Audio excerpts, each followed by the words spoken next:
Welcome back, everyone. Today we're diving deep, really deep, into Adam Higginbotham's Challenger, a true story of heroism. It's a story we all think we know, but this book goes way beyond the headlines. You know, the explosion, the tragedy. Exactly. We're going to go behind the scenes, look at the engineering challenges, the decisions, the human side of it all. What I found so powerful is the way Higginbotham weaves together all these threads, the technology, the politics, the personal stories. It paints this really complete picture of how we got to that day in 1986. He starts right off, setting the scene, that freezing morning at the Cape, icicles on the launch tower. Even NASA's own Steve Nesbitt, the public affairs guy, he's thinking, no way they're launching today. Right. But as we know, they did. And that sense of, like, impending doom, it hangs over the whole book. It's, like, almost unbearable at times. Like watching a slow-motion train wreck. You can't look away. Yeah. But to really grasp how we got there, Higginbotham takes us back, way back to 1967, the Apollo 1 fire. Oh, man. That was a wake-up call, a brutal one. Pure oxygen atmosphere in that capsule. The hatch opening the wrong way. A death trap. It's hard to even imagine what those astronauts went through. And the investigation afterwards. Shocking. The negligence. Flammable materials everywhere, faulty wiring, protocols ignored. Senator Mondale at the time, he even accused NASA of, like, criminal negligence. Strong words. And that event, it cast a long shadow, right? This culture of accepting risks, pushing the limits without maybe thinking enough about safety, it kind of took root at NASA. And we see how that plays out later with the shuttle program. Big time. Okay, so let's shift gears to the shuttle's origins. Yeah. Bold new era, reusable spacecraft. Mm. But Higginbotham shows it was not easy from the get-go. No, not at all. The shuttle was completely different from those Apollo capsules. Single use, gone. Shuttle had to be reusable, so totally new engineering. And we meet Max Fadget. Brilliant engineer, but kind of unorthodox. Oh, yeah. Like, he tested designs by throwing paper plate models off balconies. Can you imagine? Paper plates influencing the future of space travel. It's wild. But it shows his deep understanding, you know? Physics, innovation. That's what drove him. Him and countless others who made the shuttle happen. But it wasn't all smooth sailing, so to speak. Technical problems, budget issues, political pressure from day one. At one point, Robert Frosch, he was the NASA administrator then, actually asked if they should just scrap the whole program. So scrap it. Wow. Yeah. See, the shuttle, it was part of this bigger plan initially. They wanted a hypersonic bomber, too. Hold on. A hypersonic bomber. Like multiple times the speed of sound. Exactly. Trying to make one vehicle for peaceful space stuff and military. Tough to reconcile. No kidding. That tension, science versus military, it kind of hangs over the whole shuttle program. Totally. Trying to please everyone often means pleasing no one. Compromises had to be made. And those compromises, well, they have big consequences down the line. Meanwhile, amidst all this tech stuff and politics, there's this new generation of astronauts coming up. The 1978 class. First one since the moon landing. And this class was different. American was changing. There was this push for inclusion, women, minorities. A more diverse face of space exploration, right? Yeah. George Abbey was running flight operations, a tough guy, very demanding. But he shaped this new astronaut corps. But inclusion wasn't easy. No, I bet not. We hear about Ed Dwight, first black pilot picked for astronaut training. Intense pressure, prejudice, even threats he faced. It's a powerful story. Reminds us progress isn't always a straight line. It takes courage to break those barriers. Absolutely. Dwight's story, it shows the challenges, what minorities in the space program had to deal with back then. So we've got this legacy of Apollo 1, the shuttle program, ambitious but complicated, and this new generation of astronauts fighting for their place. It's a lot. It is, and as the shuttle program starts going, those early cracks, they start to show. Technical stuff, money problems, launch delays. It wasn't the smooth ride to space everyone hoped for. And then Challenger comes along. The orbiter we know is headed for disaster. What struck me reading this was the lack of an escape system. Yeah. It's hard to believe, right? No way to get out, and they're going into, like, the most dangerous environment imaginable. It just seems so basic, a safety feature like that. Well, there were reasons. Money was tight, and they worried about how it would look to the public.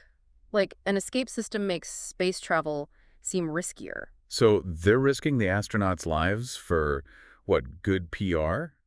It's kind of chilling when you think about it that way. It is, and that's where things get even darker, right? Because now we start hearing about problems with those solid rocket booster O-rings. O-rings, yeah. Engineers were worried about them, especially in cold weather. Exactly. And you got to understand, these O-rings, they're crucial. They seal those booster joints. huge rubber seals, like dinner plate size. So they stopped the hot gases from escaping during launch, right? Right. But engineers knew that in the cold, the rubber could get stiff, less flexible, maybe not seal right. So if the O-rings don't seal, hot gas leaks out. Yeah. That's bad, right? Sounds dangerous. Very dangerous. Catastrophic, even. And wouldn't you know it, the forecast for Challenger's launch? Unusually cold. Uh-oh. Yeah. Those O-rings were being pushed right into that danger zone, and the engineers, they knew it. So what happens? Well, the pressure to launch, it was immense, and that's where the real drama starts. And right in the middle of all this, we meet Christa McAuliffe, the teacher in space. She brought this whole new level of attention to the program. Yeah, McAuliffe is an incredible story. She represented this idea of, like, bringing space to everyone, making it relatable. She wasn't just an astronaut, she was a symbol. Hope, inspiration, a teacher who'd bring space into classrooms across the country. It was huge. Media all over it, tons of fan mail. She even had dinner with Reagan at the White House. It became this cultural phenomenon way beyond just a spaceflight. So you've got these growing technical worries, this pressure on NASA to perform, and then you add this massive public interest in McAuliffe's mission. It's intense. And it just gets more intense as the launch date gets closer, delays happen, the schedule slips, and then bam, those freezing temperatures hit Florida. Putting those O-rings right in the danger zone. Exactly. Higginbotham does this amazing job of recreating the mood in those final days. You can practically feel the pressure building. Engineers worried, managers determined to launch. It's like a pressure cooker ready to blow. And one of the most gripping parts is this teleconference he describes. The night before launch, Theo engineers, the ones who built the boosters, they're talking to NASA managers. And the engineers are saying, don't launch. They've got the data. They know about the O-rings. They're pleading, basically, saying it's too risky in these temperatures. And NASA just ignores them. Well, not ignores, exactly. But they overrule them. The pressure, the schedule, maybe a little bit of that we know best attitude, it all comes together, and they decide to launch. Man, that's tough to read. You know what's coming, and you just want to yell to them, stop. Right. It shows how powerful groupthink can be, how even smart people, with all the right info, can make terrible decisions when the pressure is on. And so we get to those 73 seconds. The launch, the explosion, it's hard to even talk about. Higginbotham's writing, though, it's so precise. He describes everything. The smoke from the booster joint, that brief moment where it seems like maybe it sealed itself. And then it's clear something's horribly wrong. That silence in mission control. You can just feel the shock, the disbelief. 7 lives gone, including McAuliffe. It's devastating. It shook NASA, shook the whole world, really. And then the investigation. The Rogers Commission, trying to figure out what went wrong, who was responsible. It was a long process, painful, but it revealed a lot about NASA's culture. They weren't paying enough attention to safety, accepting too much risk, and that launch schedule. It was unrealistic. Engineers were warning them, but they pushed ahead anyway. So it wasn't just one thing, one technical failure. It was the whole system. Exactly. The investigation showed how individuals like Alan McDonald, the engineer from Theo, who fought so hard against launching, and Roger Boisjoli, who'd been warning about the O-rings for months, how they got sidelined. They tried to do the right thing, and they paid for it. Classic case of shoot the messenger. It's a reminder that whistleblowers, they're vital. Speaking truth to power is tough, but it can save lives. And what about the astronauts' families? Can you imagine dealing with that kind of loss in front of the whole world? It must have been incredibly difficult. Higginbotham does a good job with this part. He shows how the families dealt with the grief, the anger, trying to find some meaning in it all. Some became activists, fighting for safer spaceflight. Others just wanted to grieve privately. Everyone copes differently, but losing someone like that, there's no easy answer. No.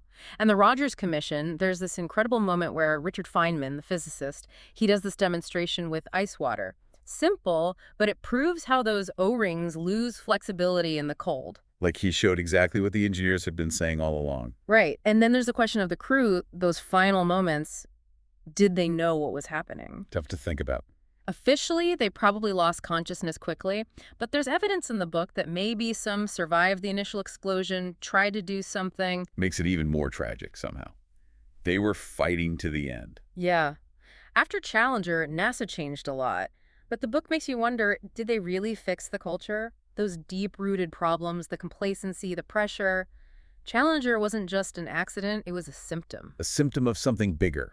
Something wrong with the system itself. And it makes you think, how do we balance progress with safety? How do we create a culture where people speak up, where safety comes first no matter what? Tough questions. It makes you think about those who tried to warn everyone, what happened to them after?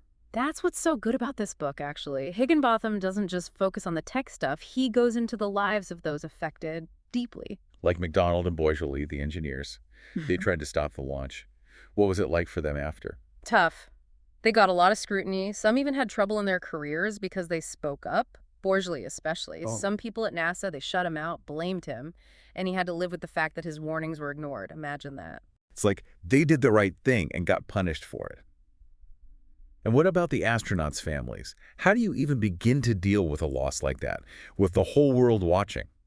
It's a tough part of the story, but Higginbotham handles it really well. He shows how the families coped, the grief, the anger, trying to make sense of it. Some of them, they turned to activism, trying to improve safety in spaceflight. Others, they just needed to grieve in private. I can't imagine there's a right way to deal with something like that. No, there isn't.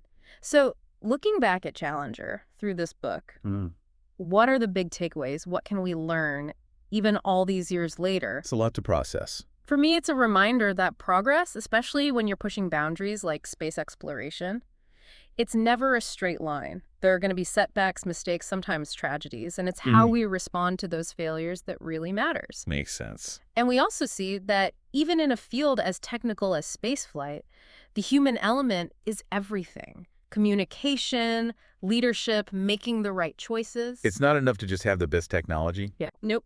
You need a culture where people can speak freely, disagree, and where safety is always, always number one. Absolutely. And there's also this amazing story of human resilience, finding meaning, purpose, even after something so awful. Challenger isn't just about the disaster, it's about our spirit, our drive to explore, and what we learn from our mistakes. Powerful stuff. Well, folks, we've just scratched the surface here. Adam Higginbotham's Challenger, a true story of heroism. It's a must-read. If you're into space, engineering, or just incredible human stories, check it out. There's a link to buy the book in the episode description. And hey, if you use our affiliate link, you'll be supporting the show too. It's a book that'll stick with you, I guarantee it. Makes you think about ambition, about learning from the past, and about those brave souls who dared to reach for the stars. Until next time, keep exploring, keep asking questions, and keep looking up.